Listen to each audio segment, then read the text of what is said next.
Hello everyone and good morning. Welcome to our channel The Next Level Academy. This is me Donavardhan और आज हम करने वाले हैं द हिंदू न्यूज़पेपर का एनालिसिस। लेकिन ये कोई एक नॉर्मल न्यूज़पेपर एनालिसिस नहीं होने वाला।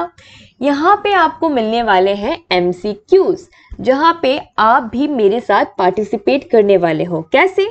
जैसे सपोज ये क्वेश्चन स्क्रीन पे आया, आप पॉज करो, पढ़ो, अगर आपको आंसर पता है तो कमेंट करो। गलत भी हुआ तो कोई बात नहीं और सही है तो बल्ले बल्ले।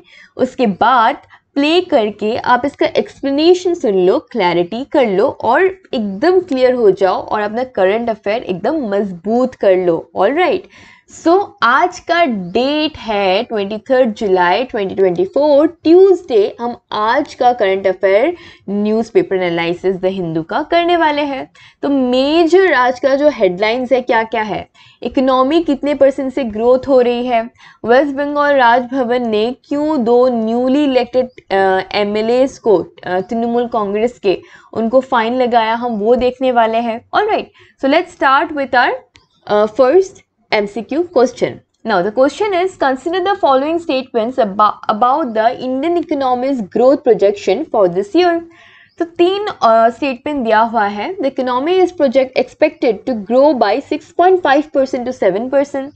सेकेंड स्टेटमेंट है the growth projection is based on pre covid growth trends.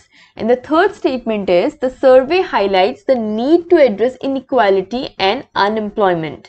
अब 3 स्टेटमेंट दिया हुआ है, आपके हिसाब से कौन सा स्टेटमेंट करेक्ट है? देखा जाए तो तीनों के तीनों स्टेटमेंट करेक्ट है, राइट? तो आंसर क्या होगा? Option number D, that means 1, 2 and 3. Now let's see the answer. Yes, option number D is correct, that means तीनों के तीनों स्टेटमेंट्स करेक्ट है. अभी एक्सप्लेनेशन देख लेते हैं. तो फर्स्ट स्टेटमेंट क्या बोलता है? फर्स्ट स्टेटमेंट बोलता है कि इकोनॉमी एक्सपेक्टेड है कि 6.5% से 7% तक ग्रो करेगी. ये स्टेटमेंट इंडियन इकोनॉमी के करंट फिस्कल ईयर के ग्रोथ प्रोजेक्शन को दिखाता है. एनालिस्ट और इकोनॉमिस्ट ने एस्टिमेट किया है कि इस साल इंडियन इकोनॉमी 6.5% से 7% तक ग्रो करेगी.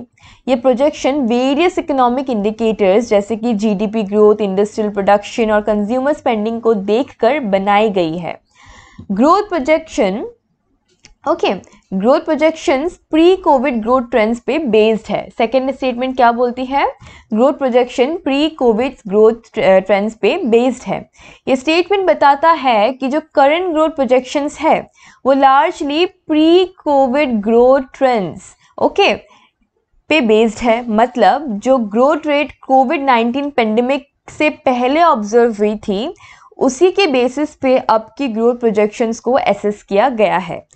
प्री कोविड पीरियड में इकोनॉमी अच्छी ग्रोथ ट्रेजेक्टरी पे थी और अब वापस उसी ट्रेजेक्टरी को रिगेन करने की कोशिश हो रही है. थर्ड स्टेटमेंट क्या बोलता है? थर्ड स्टेटमेंट बोलता है कि सर्वे हाईलाइट्स करता है कि इनइक्वालिटी एंड अनएम्प्लॉयमेंट को एड्रेस करने की ज़रूरत है. ये स्टेटमेंट इंडिकेट करता है कि इकोनॉमिक सर्वे या रिपोर्ट में इनइक्वालिटी दैट मीन्स असमानता और अनएम्प्लॉयमेंट दैट मीन्स बेरोजगारी को मेजर इशू के रूप में आइडेंटिफाई किया गया है. ऑलराइट, मतलब सर्वे ये सजेस्ट करता है कि इकोनॉमिक ग्रोथ तभी सस्टेनेबल होगी जब हम सोसाइटी के सभी सेक्शंस को इंक्लूड करेंगे और अनएम्प्लॉयमेंट को कम करेंगे. इनइक्वालिटी और अनएम्प्लॉयमेंट को एड्रेस करना एसेंशियल है ताकि इकोनॉमिक ग्रोथ इंक्लूसिव हो और सभी लोगों को इसका फ़ायदा मिल सके. तो इन सभी पॉइंट्स को मिलाकर देखने पे ये क्लियर होता है कि इंडियन इकोनॉमी का प्रोजेक्टेड ग्रोथ रेट पॉजिटिव है, लेकिन उसके साथ साथ सोशल इश्यूज जैसे इनइक्वालिटी एंड अनएम्प्लॉयमेंट को भी इफेक्टिवली टैकल करना ज़रूरी है. इसीलिए स्टेटमेंट 1, 2 and 3 करेक्ट है. That means option number D is correct. Now let's move on to our second question. What reason did the West Bengal Raj Bhavan give for fining 2 newly elected TMC MLAs? तो Raj Bhavan waste Bengal के उन्होंने क्या reason दिया ये new elected MLAs को fine करने का? तो 4 ऑप्शन दिया हुआ है, इसमें से करेक्ट ऑप्शन क्या होगा? The option will be illegally swearing in without proper procedure. See, this is the correct answer. That means number B option is correct. तो एक्सप्लेनेशन देखते हैं। ओके, सो एक्सप्लेनेशन अभी देखते हैं, राइट। तो वेस्ट बंगाल राजभवन ने 2 नए इलेक्ट हुए TMC that means Trinamool Congress के MLAs that means members of legislative assembly को फाइन इसीलिए किया क्योंकि उन्होंने अपनी स्वेरिंग इन सेरेमनी बिना प्रॉपर प्रोसीजर फॉलो किए थे। इसका मतलब है कि प्रॉपर ऑथोरिटी से ओथ नहीं लिया। स्वेरिंग इन सेरेमनी एक ऑफिशियल प्रोसेस है जिसमें एमएलएस को एक डेजिग्नेटेड ऑफिशियल के सामने ओथ लेना होता है।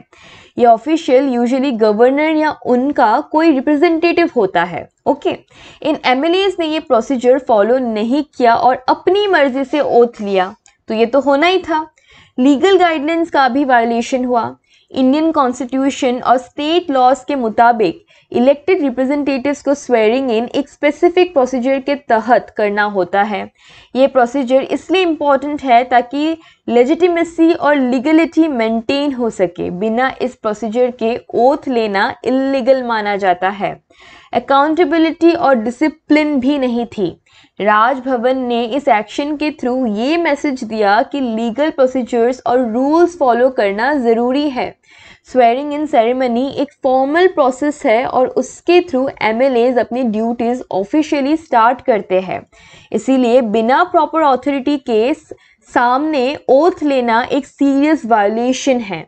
तो राजभवन ने इन एमएलएज को फाइन इसीलिए किया क्योंकि उन्होंने बिना ऑथराइज्ड ऑफिशियल के सामने ओथ लेकर इलीगल स्वेरिंग इन की थी, जो कि प्रॉपर लीगल प्रोसीजर का वायलेशन था, राइट। तो इसके वजह से उनको लग गया fine. So now let's move on to our next question. What measures did the Kerala government take in response to the Nipah virus outbreak? इसके बारे में हमने रिसेंटली बहुत बार पढ़ा है, राइट। तो क्या उन्होंने मेजर्स लिया है, देखते हैं क्या ऑप्शन करेक्ट है। Option number B is correct, that is conducted mass testing of suspected cases. 4 option में से number B option is correct. Now let's hear the explanation.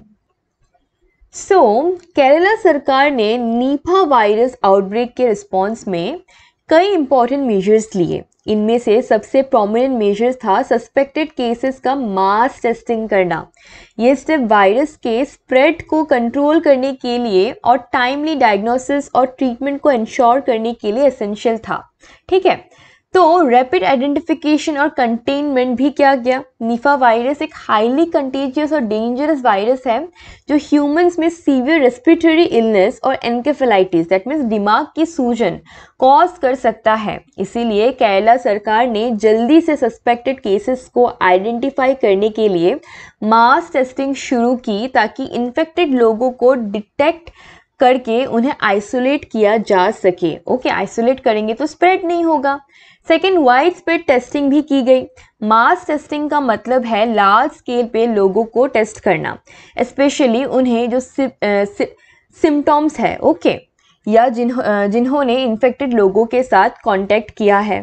Testing के जरिए सरकार को पता चल सकता है कि वायरस कहाँ है और कितना स्प्रेड हो चुका है। नाउ कॉन्टैक्ट ट्रेसिंग भी किया गया है।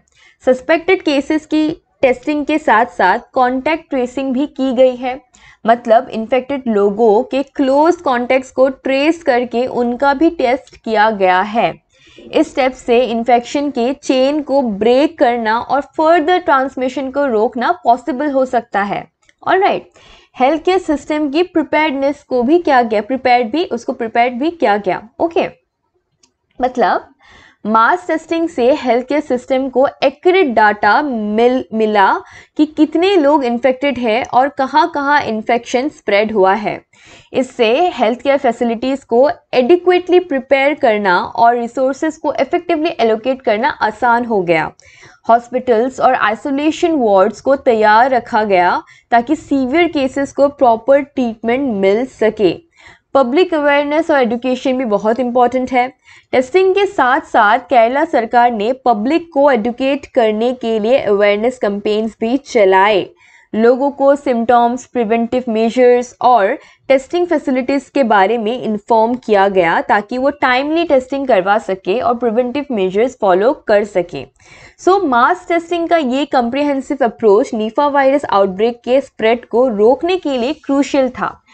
इस स्टेप से अर्ली डिटेक्शन और टाइमली ट्रीटमेंट इंश्योर हुआ, जिससे आउटब्रेक को इफेक्टिवली मैनेज करना पॉसिबल हो सका। तो समझ आ रहा है राइट? अगर कुछ भी समझ नहीं आ रहा है ना, आप कमेंट करो, आपको फिर से समझा दिया जाएगा।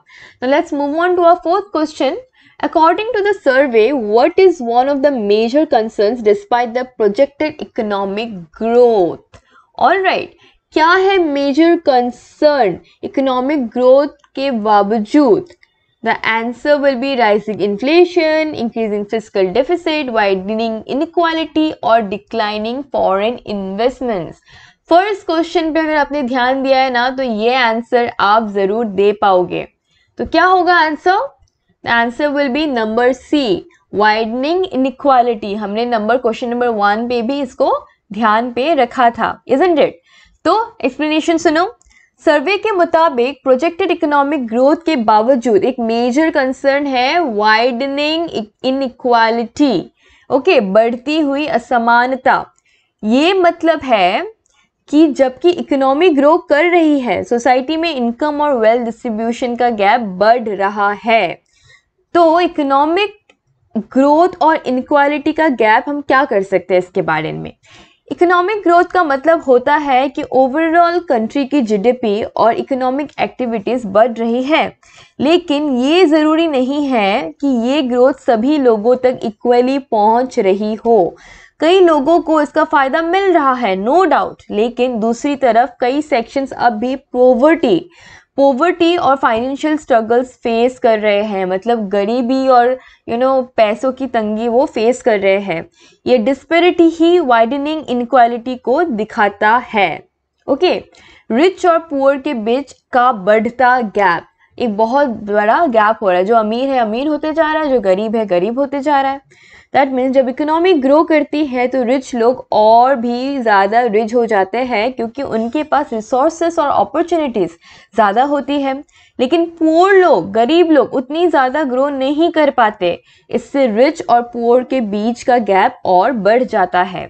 एक्सेस टू रिसोर्सेज, अब देखो, इनइक्वालिटी के वजह से कई लोगों को बेसिक रिसोर्सेज जैसे education, health care, employment opportunities तक एक्सेस नहीं मिल पाता। जबकि इकोनॉमिक ग्रोथ से इंफ्रास्ट्रक्चर और फैसिलिटीज़ इम्प्रूव होती है, लेकिन अनइक्वल डिस्ट्रीब्यूशन के कारण सभी लोगों तक ये बेनिफिट्स नहीं पहुंच पाते। ओके, सोशल टेंशन्स और इंस्टेबिलिटी भी होती है। वाइडनिंग इनइक्वालिटी से सोशल टेंशन्स और इंस्टेबिलिटी बढ़ने का रिस्क होता है। जब लोगों को लगता है कि उन्हें इकोनॉमिक ग्रोथ का फ़ायदा नहीं मिल रहा, तो डिससेटिस्फैक्शन और अनरेस्ट बढ़ सकता है। इसीलिए ये इशू इकोनॉमिक स्टेबिलिटी के लिए भी डेंजरस हो सकता है। पॉलिसी इंटरवेंशंस की ज़रूरत है। सर्वे ये हाईलाइट करता है कि इनइक्वालिटी को एड्रेस करने के लिए पॉलिसी इंटरवेंशन ज़रूरी है। गवर्नमेंट को ऐसे पॉलिसीज बनानी चाहिए जो इंक्लूसिव ग्रोथ को प्रमोट करे, जैसे कि बेटर एजुकेशन और health care facilities, employment generation programmes और सोशल वेलफेयर स्कीम्स। इस तरह प्रोजेक्टेड इकोनॉमिक ग्रोथ के बावजूद वाइडनिंग इनइक्वालिटी एक मेजर कंसर्न है, जो सोसाइटी के डिफरेंट सेक्शंस के बीच का गैप बढ़ा रहा है और इंक्लूसिव डेवलपमेंट को चैलेंज कर रहा है। ऑलराइट, तो ये था overall explanation. Now let's move on to our next question. So our question number 5 is, what potential benefit does the CEA highlight for India from Chinese foreign direct investment FDI? Okay, तो क्या option दिया हुआ है? Increase in local manufacturing jobs, improvement in bilateral relations, supply disruptions in input imports from China, transfer of advanced technology. 4 option दिए हुए हैं। Correct answer क्या है देखते हैं। The correct answer is number C. Okay, the correct answer is number C, supply disruptions in input imports from China. Okay, so let's hear the explanation of this question, जिससे आपको clarity मिलेगी। अब देखो, chief economic adviser मतलब CEA को chief economic adviser बोला जाता है। उन्होंने हाईलाइट किया है कि Chinese foreign direct investment FDI से इंडिया को कुछ पोटेंशियल बेनिफिट्स मिल सकते हैं, पर्टिकुलरली सप्लाई डिसरप्शन के कॉन्टेक्स्ट में। ओके, चाइना से काफ़ी सारे रॉ मटेरियल्स और इंटरमीडिएट गुड्स इंपोर्ट की जाती है जो इंडियन इंडस्ट्रीज के लिए क्रूशियल है, लेकिन कभी कभी वेरियस रीजंस की वजह से इन इंपोर्ट्स में डिसरप्शंस हो जाती है, जैसे जियोपॉलिटिकल टेंशंस, ट्रेड रेस्ट्रिक्शंस या सप्लाई चेन इशू। ओके, अगर चाइनीज कंपनीज डायरेक्टली इंडिया में इन्वेस्ट करती है और अपनी मैन्युफैक्चरिंग यूनिट्स यहाँ सेटअप करती है तो ये सप्लाई डिसरप्शन का रिस्क कम हो जाता है। लोकल मैन्युफैक्चरिंग से इंडिया को अपने इनपुट्स का स्टेबल और रिलायबल सोर्स मिल जाता है जो कि डिसरप्शन से रिलेटिवली इम्यून होगा। ओके, चाइनीज FDI से इंडियन मैन्युफैक्चरिंग सेक्टर को स्ट्रेंथन करने में मदद मिलती है। जब लोकल मैन्युफैक्चरिंग कैपेसिटी बढ़ती है तो इंडिया सेल्फ रिलायंट बन सकता है और अपने सप्लाई चेन को स्टेबल और रेजिलेंट बना सकता है। इससे इंडस्ट्रीज को लगातार और अनइंटरप्टेड सप्लाई मिल सकती है। ओके, चाइनीज कंपनीज के इंडिया में आने से एडवांस टेक्नोलॉजीज और बेस्ट प्रैक्टिसेस का ट्रांसफर हो सकता है। ओके, इससे इंडियन वर्कफोर्स का स्किल लेवल इंप्रूव होता है और इंडस्ट्रीज को मॉडर्न टेक्नोलॉजीज अडॉप्ट करने का भी मौका मिलता है, जो ओवरऑल प्रोडक्टिविटी और एफिशिएंसी बढ़ाता है। ऑलराइट, नाउ FDI से न्यू इन्वेस्टमेंट्स और प्रोजेक्ट शुरू होते हैं जो इकोनॉमिक ग्रोथ को बूस्ट करते हैं। इससे नए एम्प्लॉयमेंट अपॉर्चुनिटीज क्रिएट होते हैं और लोकल इकोनॉमी को डायरेक्ट और इनडायरेक्ट बेनिफिट्स मिलते हैं और मिलने के चांसेस और बढ़ जाते हैं। तो CEA के मुताबिक चाइनीज FDI इंडिया के लिए काफ़ी बेनिफिशियल हो सकती है, पर्टिकुलरली सप्लाई डिसरप्शन को मिटिगेट करने के लिए, क्योंकि ये लोकल मैन्युफैक्चरिंग को बूस्ट करती है और इंडिया को सेल्फ रिलायंट और रेजिलेंट बनाने में मदद करती है। So now let's move on to our next question. What major global economic factor does the CEA advise the financial sector to brace for? Option number A is rising commodity prices, global trade wars. Option number C is global vulnerabilities. Option number D is increasing protectionism. Okay, कौन सा correct answer होगा? Correct answer will be option number C, global vulnerabilities. Alright, now let's hear the explanation of this question. So, chief economic adviser that is CEA ने financial sector को advice किया है कि वो global vulnerabilities के लिए तैयार रहे। ओके, डिटेल में एक्सप्लेन करती हूँ। ग्लोबल वल्नरेबिलिटीज से मतलब है ऐसा इकोनॉमिक चैलेंजेस और अनसर्टेनिटीज जो इंटरनेशनल लेवल पे अराइज हो सकती है। ये वल्नरेबिलिटीज मल्टीपल फैक्टर्स की वजह से हो सकती है, जैसे global financial crisis, geopolitical tensions, trade Wars, pandemic या नेचुरल डिजास्टर्स। ओके, अभी इकोनॉमिक इंस्टेबिलिटी भी हो सकती है। अगर ऐसा ग्लोबल फैक्टर्स तो ऐसे ग्लोबल फैक्टर्स से इकोनॉमिक इंस्टेबिलिटी और अनप्रेडिक्टेबिलिटी बहुत ज़्यादा बढ़ सकती है। इंटरनेशनल मार्केट्स पे इसका सिग्निफिकेंट इम्पैक्ट होता है जो फाइनेंशियल सेक्टर को डायरेक्टली अफेक्ट कर सकता है। ओके, ग्लोबल वल्नरेबिलिटी से ट्रेड और इन्वेस्टमेंट फ्लोज डिसरप्ट हो सकते हैं।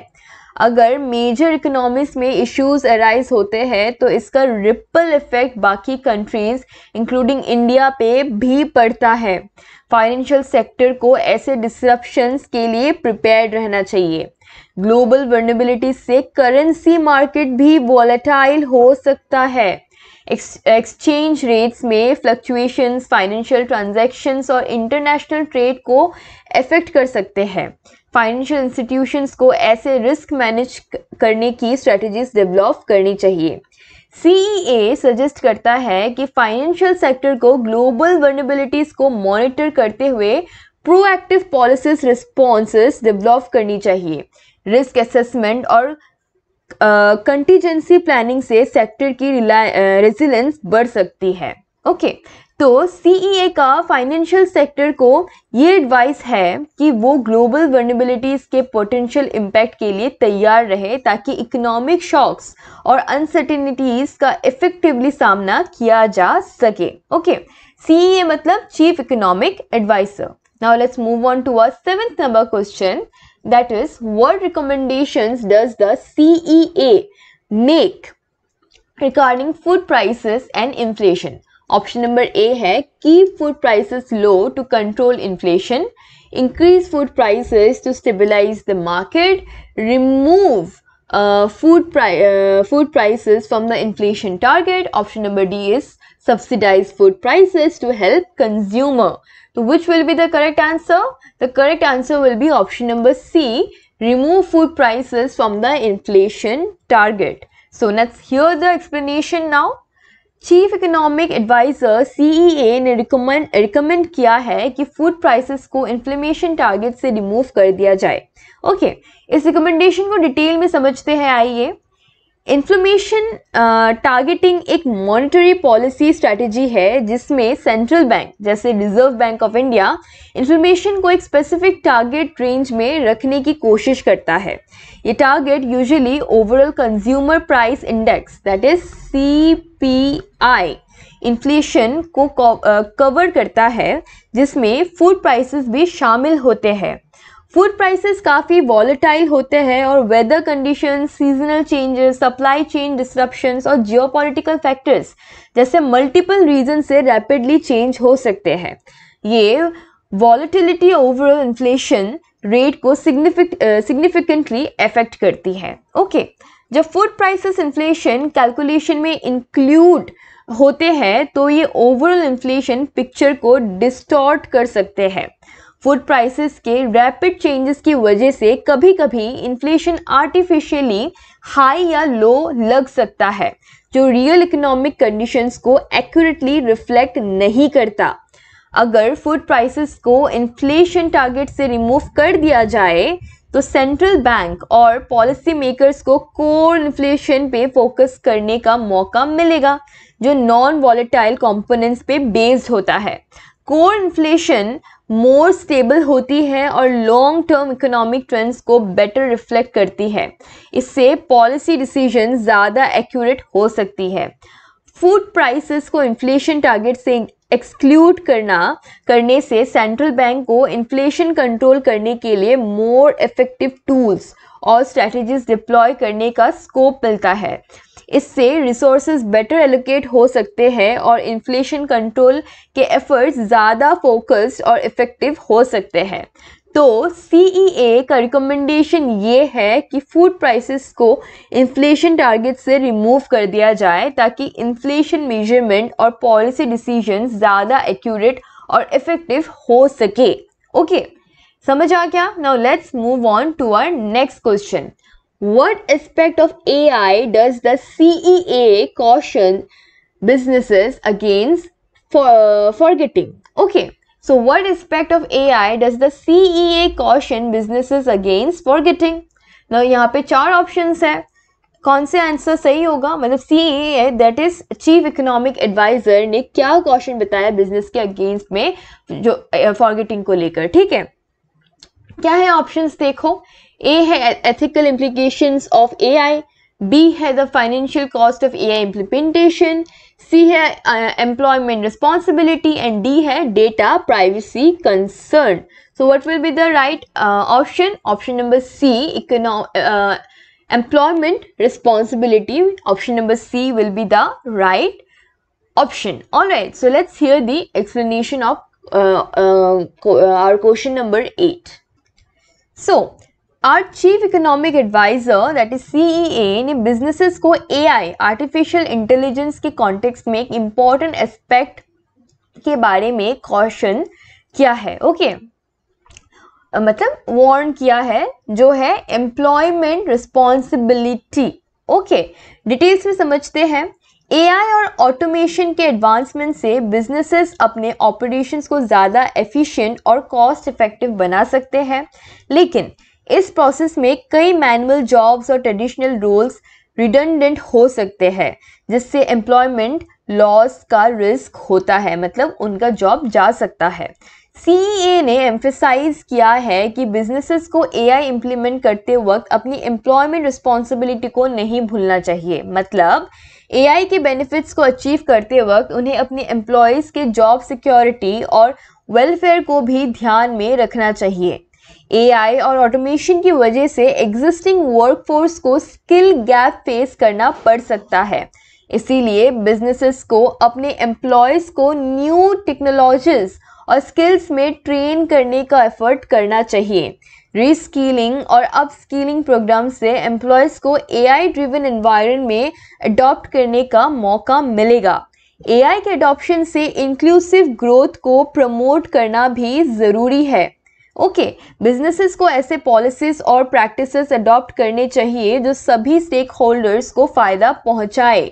इंक्लूसिविटी इंश्योर करने के लिए एम्प्लॉयमेंट प्रैक्टिसेस को फेयर और इक्विटेबल बनाना होगा। एम्प्लॉयमेंट रिस्पॉन्सिबिलिटी को मेंटेन करके बिजनेस अपनी लॉन्ग टर्म सस्टेनेबिलिटी को इंश्योर कर सकते हैं अगर वर्कफोर्स को AI के साथ इफेक्टिवली इंटीग्रेट किया जाए तो प्रोडक्टिविटी और इनोवेशन बढ़ सकते हैं, जो ओवरऑल इकोनॉमिक ग्रोथ के लिए बहुत बेनिफिशियल होगा। तो CEA का कॉशन ये है कि बिजनेसेस AI और ऑटोमेशन के बेनिफिट्स परस्यू करते वक्त अपनी एम्प्लॉयमेंट रिस्पॉन्सिबिलिटी को ना भूले।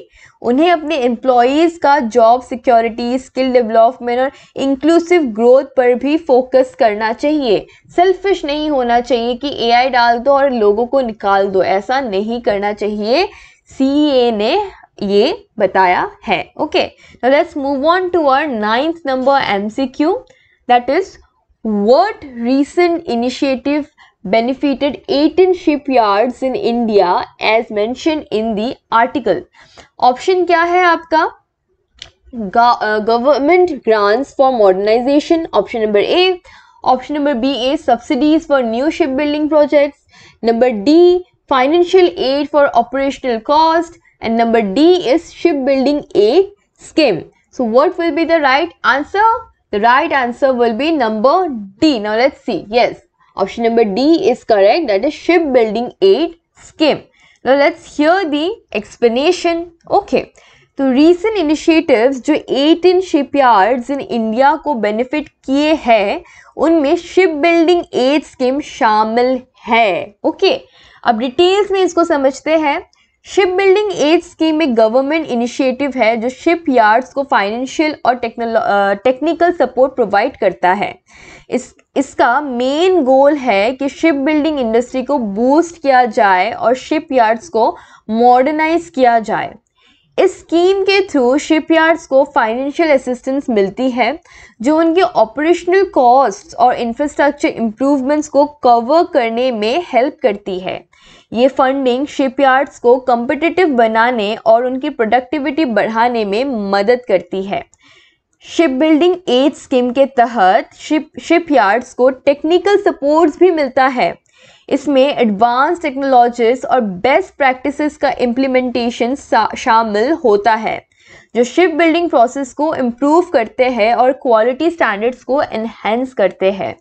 स्कीम के जरिए शिपयार्ड्स को मॉडर्नाइजेशन और अपग्रेडेशन के लिए इंसेंटिव्स मिलते हैं। इससे शिपयार्ड्स को न्यू इक्विपमेंट और टेक्नोलॉजीज अडॉप्ट करने का मौका मिलता है जो उनकी एफिशिएंसी और आउटपुट को इंक्रीज करता है। शिप बिल्डिंग एड स्कीम से शिपयार्ड को सपोर्ट मिलने से ओवरऑल शिप बिल्डिंग इंडस्ट्री को बूस्ट मिलता है। इससे इंडिया को इंटरनेशनल मार्केट में कम्पिटिटिव एडवांटेज मिलता है और शिपयार्ड्स के थ्रू एम्प्लॉयमेंट अपॉर्चुनिटीज भी क्रिएट होती है। तो शिप बिल्डिंग एड स्कीम की वजह से 18 शिपयार्ड्स को सिग्निफिकेंट बेनिफिट्स मिले हैं जो उनकी financial stability, technological and technical advancement और इंडस्ट्री ग्रोथ को सपोर्ट करते हैं। Alright, so let's move on to our next question, that is question number 10। तो क्वेश्चन नंबर 10 हमसे क्या पूछता है? क्वेश्चन नंबर 10 हमसे पूछ रहा है what recent discovery did researchers conducting an experiment with the Large Hadron Collider report. Okay, तो ऑप्शंस क्या क्या है, रिसर्चर्स ने क्या कंडक्ट करा एक्सपेरिमेंट विद द लार्ज हार्डन कोलिडर रिपोर्ट, ये पूछा गया है। Option number A is discovery of a new type of subatomic particle.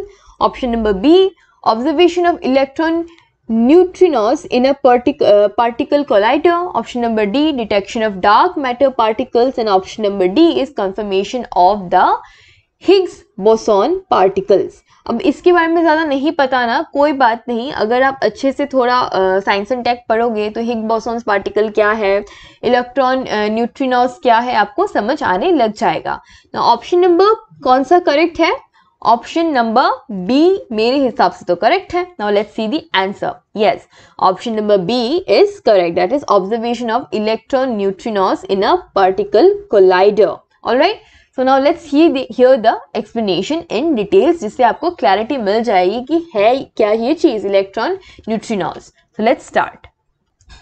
सो देखो, रिसर्चर्स ने जो recent experiment large hadron collider, okay, कौन सा, large hadron collider which is also known as LHC, short form में LHC के साथ किया, LHC भी बोलते हैं उसको, उसके साथ किया, उसमें उन्होंने इलेक्ट्रॉन न्यूट्रिनोस, क्या, electron neutrinos, this one, electron neutrinos का ऑब्जर्वेशन रिपोर्ट किया। तो डिटेल्स में इसे समझते हैं। Large hadron collider that is LHC एक पावरफुल पार्टिकल एक्सेलरेटर है जो हाई एनर्जी पार्टिकल कोलिजन्स को जनरेट करता है। ये कोलिजन से रिसर्चर्स को फंडामेंटल पार्टिकल्स और उनकी प्रॉपर्टीज को स्टडी करने का मौका मिलता है। ओके, न्यूट्रिनोस एक टाइप का सब एटॉमिक पार्टिकल्स होते हैं जो बहुत ही कम इंटरेक्शन करते हैं मैटर के साथ। ओके, मैटर यू नो ना, साइंस में जो मैटर हम पढ़ते हैं वो वाला, नॉट कि मैटर हो गया आ जाओ भाई, ओके, वो वाला मैटर नहीं। इलेक्ट्रॉन न्यूट्रिनोस उन न्यूट्रिनोस का एक स्पेसिफिक टाइप है जो इलेक्ट्रॉन से एसोसिएटेड होते हैं। ओके, रिसर्चर्स ने अपने एक्सपेरिमेंट में LHC that is large hadron collider के थ्रू इलेक्ट्रॉन न्यूट्रिनोस का डायरेक्ट ऑब्जर्वेशन किया। ये ऑब्जर्वेशन पार्टिकल फिजिक्स के फील्ड में एक सिग्निफिकेंट डिस्कवरी है, क्योंकि न्यूट्रिनोस को डिटेक्ट करना बहुत चैलेंजिंग होता है due to their weak interactions. Electron neutrinos के ऑब्जर्वेशन से साइंटिस्ट को पार्टिकल इंटरैक्शंस और फंडामेंटल फिजिक्स को समझने में मदद मिलती है। ये डिस्कवरी न्यूट्रिनो फिजिक्स के रिसर्च को एडवांस करती है और पार्टिकल फिजिक्स के थ्योरीज को वैलिडेट करने में हेल्प करती है। इस डिस्कवरी से फ्यूचर एक्सपेरिमेंट्स और रिसर्च को नए इंसाइट्स मिलेंगे। ये न्यूट्रिनोस के प्रॉपर्टीज और उनके रोल इन द यूनिवर्स को बेटर समझने के लिए भी बहुत वैल्यूएबल इंफॉर्मेशन प्रोवाइड करती है।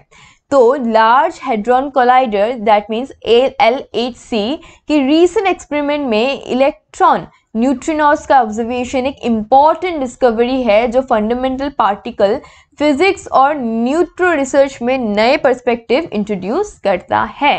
Now let's move on to our question number 11 that is why are neutrinos difficult to study as mentioned in the article. अभी 4 ऑप्शन दिया हुआ है, let's choose the correct option. Option number A है they have a very short life span. Option number B दिया गया है they do not interact with matter frequently. Then option number C है they are too large to be detected and number D है they are only found in outer space.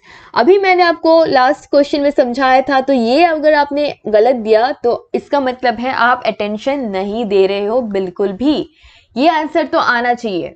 Correct answer क्या होगा, option number B, क्योंकि यही तो बताया था कि इंटरेक्ट इतना इजीली मैटर के साथ नहीं करता है। They do not interact with matter frequently. Okay, now let's here out the explanation. Neutrinos को स्टडी करना इतना डिफिकल्ट इसलिए होता है क्योंकि दे do not interact with matter frequently. Okay, they do not interact with the matter frequently. ये matter के साथ फ्रीक्वेंट इंटरेक्शन नहीं करते हैं, तो इसको डिटेल में समझते हैं। न्यूट्रिनोस बहुत ही वीकली इंटरेक्ट करते हैं मैटर के साथ। ये पार्टिकल्स काफ़ी छोटे होते हैं और उनकी इंटरेक्शन फोर्स भी बहुत कम होती है। जिससे इनका डिटेक्शन मुश्किल हो जाता है। जब न्यूट्रिनॉस किसी मैटर से गुजरते हैं तो वो मैटर पे बहुत कम इफेक्ट डालते हैं। इसका मतलब है कि न्यूट्रिनॉस डिटेक्टर्स से पास हो जाते हैं बिना किसी सिग्निफिकेंट सिग्नल्स के, मतलब जो डिटेक्टर्स होते हैं उससे इजीली पास कर जाते हैं, कोई सिग्नल भी नहीं देते हैं। इसीलिए उन्हें डिटेक्ट करना और मेजर करना चैलेंजिंग होता है बहुत ज़्यादा। न्यूट्रिनॉस को डिटेक्ट करने के लिए साइंटिस्ट को बहुत बड़े और सेंसिटिव डिटेक्टर्स की ज़रूरत होती है। ये डिटेक्टर्स लार्ज वॉल्यूम्स और एडवांस टेक्नोलॉजीज यूज़ करते हैं ताकि कभी कभी न्यूट्रिनो इंटरैक्शंस को कैप्चर किया जा सके। न्यूट्रिनोस को ऑब्जर्व करने के लिए हाई एनर्जी पार्टिकल कोलिजन्स और एक्सपेरिमेंट्स ज़रूरी होते हैं। ये हाई एनर्जी एनवायरनमेंट्स क्रिएट करना और मैनेज करना कॉम्प्लेक्स और एक्सपेंसिव होता है। न्यूट्रिनोस के इंटरैक्शंस बहुत रेयर होते हैं, जिससे उनकी स्टडी के लिए लॉन्ग टर्म एक्सपेरिमेंट्स और लार्ज डाटा सेट्स की ज़रूरत होती है। इन रेयर इवेंट्स को आइडेंटिफाई करना और एनालाइज करना भी टाइम कंज्यूमिंग होता है।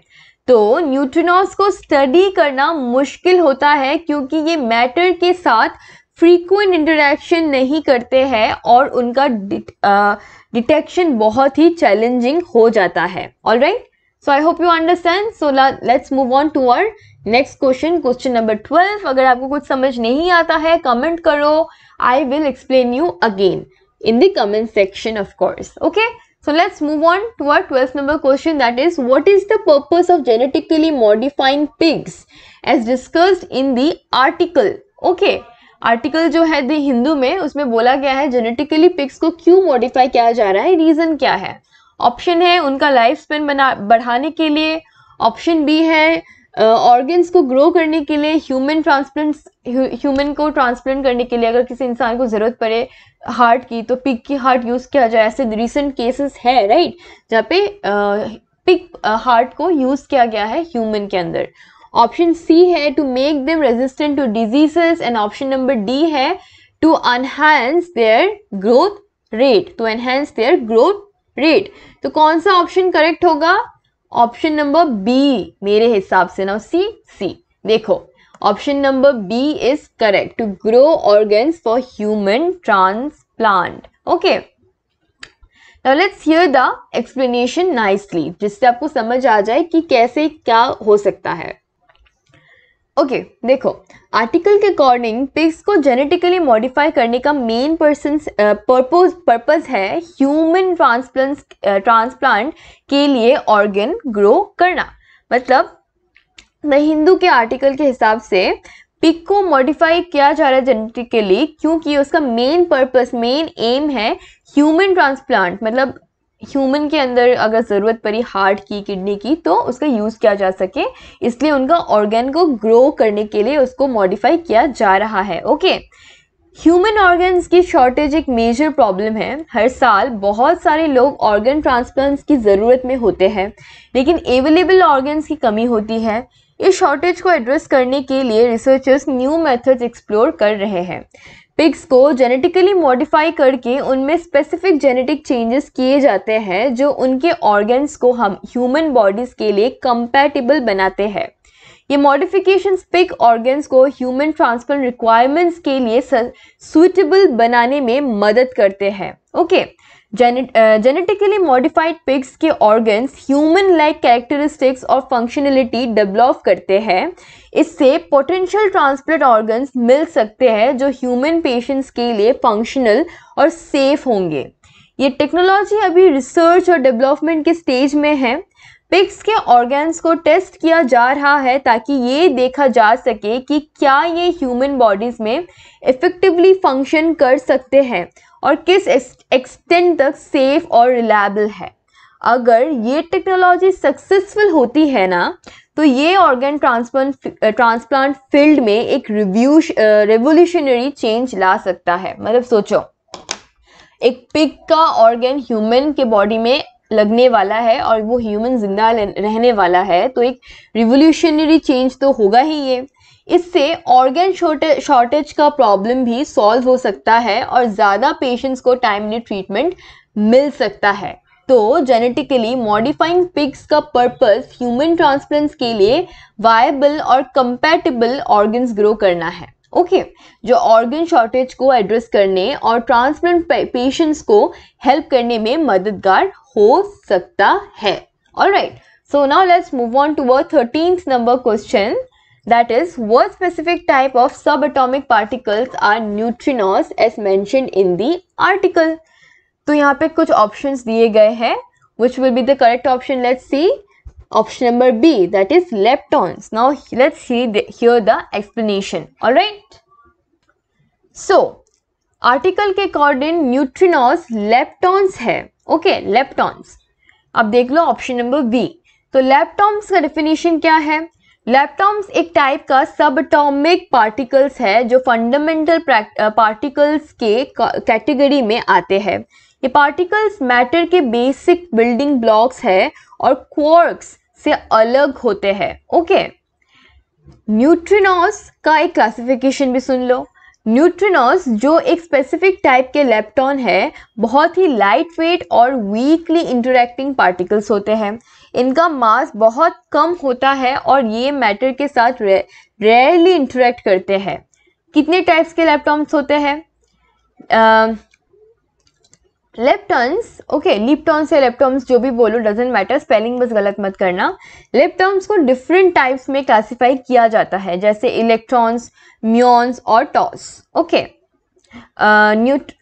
न्यूट्रिनोस उनके कॉरस्पॉन्डिंग लेप्टॉन्स टाइप्स के साथ एसोसिएट होते हैं, इलेक्ट्रॉन न्यूट्रिनोस, म्यून न्यूट्रिनोस और टाउ न्यूट्रिनोस। ऑलराइट, फिजिक्स में इसका रोल क्या है?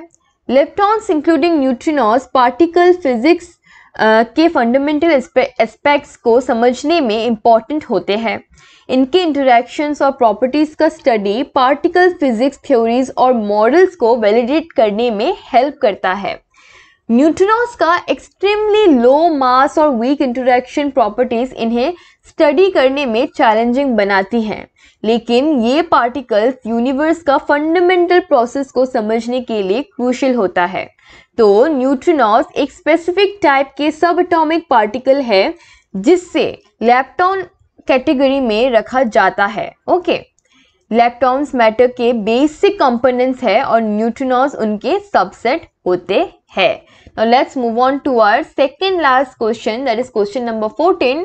What makes the recent data from the NOVA experiment significant as per the article? चार options है, let's see the correct answer. The correct answer will be option number B. It provided new significance into neutrino masses and behavior. So explanation सुनते हैं। Article के according recent data जो NOVA experiment से आई है वो neutrinos के masses और behaviour के बारे में नए इंसाइट्स प्रोवाइड करती है। तो डिटेल्स में समझते हैं, आइए। NOVA एक्सपेरिमेंट एक क्या होता है? तो NOVA एक पार्टिकल फिजिक्स एक्सपेरिमेंट है जो न्यूट्रिनोस के प्रॉपर्टीज को स्टडी करने के लिए डिजाइन किया गया है। ऑलराइट, ये एक्सपेरिमेंट न्यूट्रिनो बीम्स को डिटेक्ट और एनालाइज करता है जो लॉन्ग डिस्टेंस ट्रेवल करते हैं। न्यूट्रिनोस के मासेस को एक्यूरेटली मेजर करना चैलेंजिंग होता है क्योंकि ये पार्टिकल्स बहुत ही लाइट वेट होते हैं और वीकली इंटरैक्ट करते हैं। रीसेंट डेटा से साइंटिस्ट को न्यूट्रिनोस के मासेस के बारे में डिटेल और प्रिसाइज इंफॉर्मेशन मिला है। ओके, अभी इसका बिहेवियर इंसाइट्स देखते हैं। न्यूट्रिनोस का बिहेवियर, जैसे कि उनकी ऑसिलेशंस, न्यूट्रिनो फ्लेवर के बीच ट्रांजिशन जो जिसे बोलते हैं, को अंडरस्टैंड करना इम्पॉर्टेंट है। ओके, NOVA एक्सपेरिमेंट से न्यूट्रिनोस को ऑसिलेशन पैटर्न्स और उनकी बिहेवियर के नुएंसेस के बारे में नए ऑब्जर्वेशंस मिले हैं। साइंटिफिक इम्पैक्ट क्या है अभी ये देखते हैं। ये नए इंसाइट्स न्यूट्रिनो फिजिक्स के फील्ड में सिग्निफिकेंट एडवांसमेंट्स लाते हैं। न्यूट्रिनोस के मास और बिहेवियर के बेटर अंडरस्टैंडिंग से पार्टिकल फिजिक्स के थ्योरीज और मॉडल्स को रिफाइन किया जा सकता है। रीसेंट डेटा से मिलने वाले इंसाइट्स फ्यूचर एक्सपेरिमेंट्स और रिसर्च को गाइड करेंगे। इससे साइंटिस्ट को न्यूट्रिनोज के रोल्स और प्रॉपर्टीज को समझने में और मदद मिलेगी, जो यूनिवर्स के फंडामेंटल क्वेश्चन को एक्सप्लोर करने में हेल्प करेगा। तो NOVA एक्सपेरिमेंट से रीसेंट डेटा न्यूट्रिनोज के मासेस और बिहेवियर के बारे में नए और इम्पोर्टेंट इंसाइट्स प्रोवाइड करती है, जो न्यूट्रिनो फिजिक्स के अंडरस्टैंडिंग को एनहेंस करती है। Alright, so let's move on to our last question, that is question number 15. What analogy is used to describe the potential benefit of studying neutrinos as mentioned in the article? तो आइए option क्या क्या है अभी हम ये देख लेते हैं एक बार। तो ऑप्शन है, option number A, unlocking the secrets of the universe, discovering new forms of energy. Option number C है, finding the key to immortality. Option number D है, developing faster than light travel. तो मेरे हिसाब से तो ये वाला ऑप्शन करेक्ट लग रहा है, option number A, unlocking the secrets of the universe. Let's see the correct answer. Yes, option number A, that is unlocking the secrets of the universe. Universe के सीक्रेट्स को पजल्स जैसे होते हैं, मिलाना और डिटेक्ट करें, अनलॉक करना। Basically it's a very interesting thing, isn't it? तो आइए लास्ट एक्सप्लेनेशन आज की करंट अफेयर एनालिसिस का हम सुन लेते हैं। तो आर्टिकल के अकॉर्डिंग न्यूट्रिनोज को स्टडीज करने के पोटेंशियल बेनिफिट्स को unlocking the secrets of universe, that is option number ए, के एनालॉजी से डिस्क्राइब किया गया है। तो यूनिवर्स की सीक्रेट्स क्या है? न्यूट्रिनोज की स्टडीज से हम यूनिवर्स के फंडामेंटल एस्पेक्ट्स और उसके मिस्टीरियस प्रोसेसेस को समझने में मदद कर सकते हैं। ऑलराइट, जिससे एक सीक्रेट को अनलॉक करने, जैसे एक सीक्रेट को अनलॉक करने से हिडन ट्रूथ समझ आती है, इजंट इट? वैसे ही न्यूट्रिनोज के स्टडी से यूनिवर्स के डीपर क्वेश्चंस का जवाब मिल सकता है। फंडामेंटल पार्टिकल्स क्या है? न्यूट्रिनोज फंडामेंटल पार्टिकल्स है और उनका बिहेवियर और प्रॉपर्टीज यूनिवर्स के बेसिक प्रिंसिपल्स को रिवील कर सकते हैं। इनके थ्रू साइंटिस्ट यूनिवर्स के ओरिजिन, स्ट्रक्चर और इवोल्यूशन के बारे में नई इंसाइट्स गेन करते हैं। हिडन इंफॉर्मेशन क्या है? न्यूट्रिनोज का इंटरेक्शन बहुत वीक होता है और ये पार्टिकल्स डायरेक्टली ऑब्जर्वेबल नहीं होते हैं, इसीलिए उनके स्टडी से हमें यूनिवर्स के ऐसे एस्पेक्ट्स के बारे में पता चल सकता है जो अदरवाइज हिडन या डिफिकल्ट टू ऑब्जर्व होते हैं। न्यूट्रिनो रिसर्च से साइंटिफिक एक्सप्लोरेशन के नए एवेन्यूज ओपन होते हैं। ये एनालॉजी सजेस्ट करता है कि न्यूट्रिनोज की स्टडी से यूनिवर्स के उन एस्पेक्ट्स को एक्सप्लोर किया जा सकता है जो अब तक अनएक्सप्लोर्ड है, जैसे एक ट्रेजर हंट में नए क्लूज मिलते हैं। न्यूट्रिनोज को स्टडी करके साइंटिस्ट को यूनिवर्स के फंडामेंटल प्रोसेसेस और पार्टिकल्स के बारे में बेटर अंडरस्टैंडिंग मिलती है। ये अंडरस्टैंडिंग साइंस के ब्रॉडर कॉन्टेक्स्ट में यूनिवर्स के सीक्रेट्स को अनवेल करने में क्रूशियल होती है। तो unlocking the secrets of the universe का एनालॉजी न्यूट्रिनोज के स्टडी के बेनिफिट को डिस्क्राइब करता है। ओके, ये सजेस्ट करता है कि न्यूट्रिनोज की रिसर्च से हम यूनिवर्स के मिस्टीरियस और फंडामेंटल एस्पेक्ट को समझ सकते हैं। So guys, that's it for today's video. मैंने आपको सब समझा दिया है, 15 MCQs आपको बताया है, आपको करंट अफेयर एनालिसिस अच्छे से दिया गया है। अगर आपको कुछ भी समझ नहीं आता है तो कमेंट करो, I will explain you there in the comment section. Alright, so if you like the video and if you watched here till now, अगर इतना तक देखा है तो please give us a like, okay, and comment down below, share it with your friends. अच्छा है, उनका भी प्रैक्टिस हो जाएगा MCQ बेसिस में करंट अफेयर के लिए, isn't it? And then press the bell icon and subscribe our channel. So thanks for watching and God bless you.